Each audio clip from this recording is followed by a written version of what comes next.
Some time ago, there was a TV show, one of those cop drama types, I don't remember which one, where a man was found dead in his apartment. There was apparent foul play, and when they looked into him, they discovered that he had no friends or family and spent most of his time in his tiny apartment. They felt very sorry for him. Then when they were in his apartment, they heard a ping from his computer.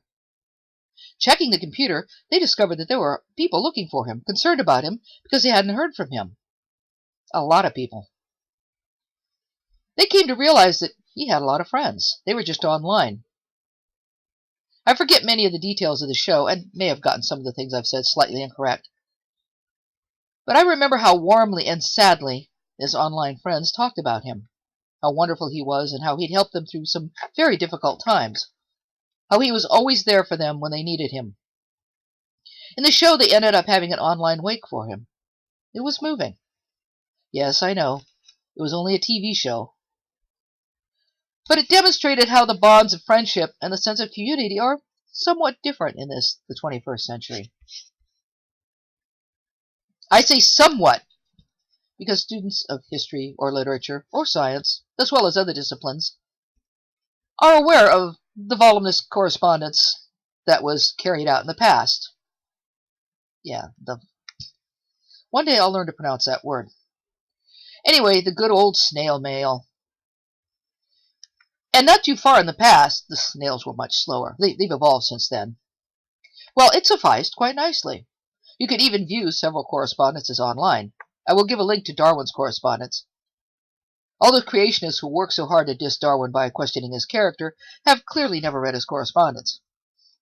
There are a lot of people in the past who became very close friends via the mail, even though they never met in real life and sometimes lived on different continents.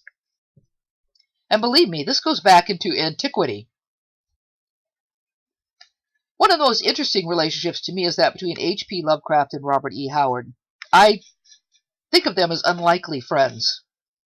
Lovecraft was a fantastic writer of horror, especially New England Gothic, and is the father of Cthulhu.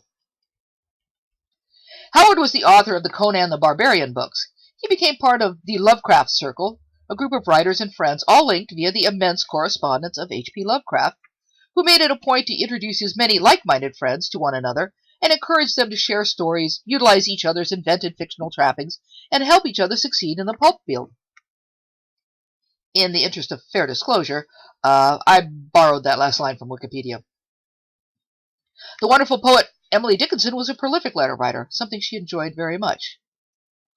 If anyone listening to this is aware of any such correspondences online, please go ahead and list them in the comments, as I'm sure others might find them interesting.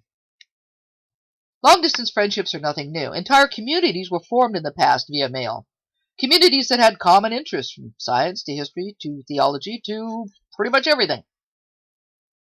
It's no wonder that we human social creatures that we are readily form such communities.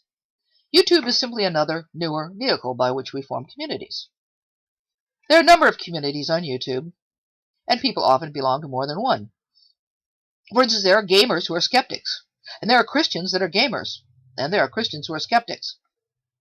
There are also food recipe communities. I'm particularly fond of watching barbecue-related videos, but as a Westerner, I was weaned on barbecue and still think the perfect food is a perfectly barbecued steak, even though I don't eat as much meat as I once did. There are fabric arts communities. You may not know this, but one of the first large groups of people to use the internet were the fabric arts folks. People who knit, embroider, tat, sew, etc. I even remember they had a healthy community back in the old bulletin board days before the World Wide Web. People would send patterns that were just dots, dashes, and other common symbols. They devised an entire language to transmit information. Now that would be an interesting study for some graduate student in linguistics or anthropology. We are social creatures. We form communities. It is as natural as breathing. We support each other in these communities. We also fight and fuss, but that's human nature. We also make up and become friends again. We forgive each other, and we learn from each other. We also call each other on our nonsense. That is as it should be.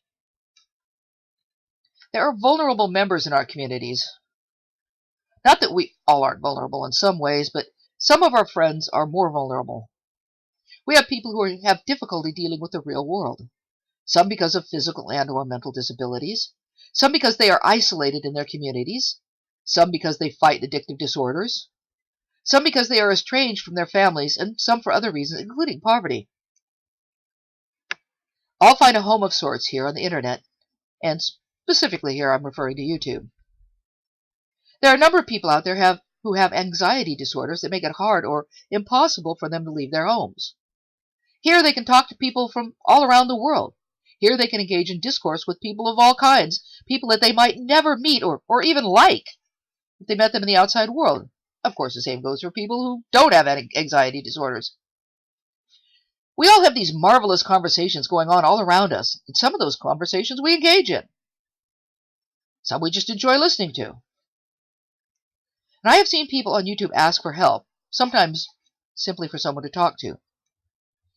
I have never seen them denied or dismissed. No, sure, they may be ignored by some, but without fail, someone else steps up and extends their virtual hand. One of the truly illuminating things that happens is how so many don't care what people believe, whether they are Christian or atheist or other. They're still there. Friends, listeners, commentators, supporters, challengers, basically good people. Imperfect people, well, all of us are, but basically good people. There are the dramas, there is the anger, there are hurt feelings. We make mistakes. For most people, there is also the chance to recover. Sometimes even make new friends, find the folks you're really in tune with. Still, some are more vulnerable than others. For some, putting aside the hurt and anger isn't that easy. Those of us who can need to be there, those who can't. And those who can't need to reach out. If your hand is slapped away by someone, believe me, there are others who will embrace you. All I want to do here is try to bolster the sense of community we do have and encourage others to find the communities you like and are comfortable with, but also to remember not to be afraid to ask for help. I was raised to think you kept your problems to yourself, and I know a lot of others were too. For us, it's sometimes difficult to get past that intractability and ask for someone to just listen to us. I haven't had that problem yet. I'm human. But I'm pretty sure that I'd have no trouble finding someone who would let me vent or give me some tips on how to cope with whatever problem I was having. I know that you will be there. And I know that you will give as you can. And that is how it should be. We are more than individuals. We are a community, and we are friends.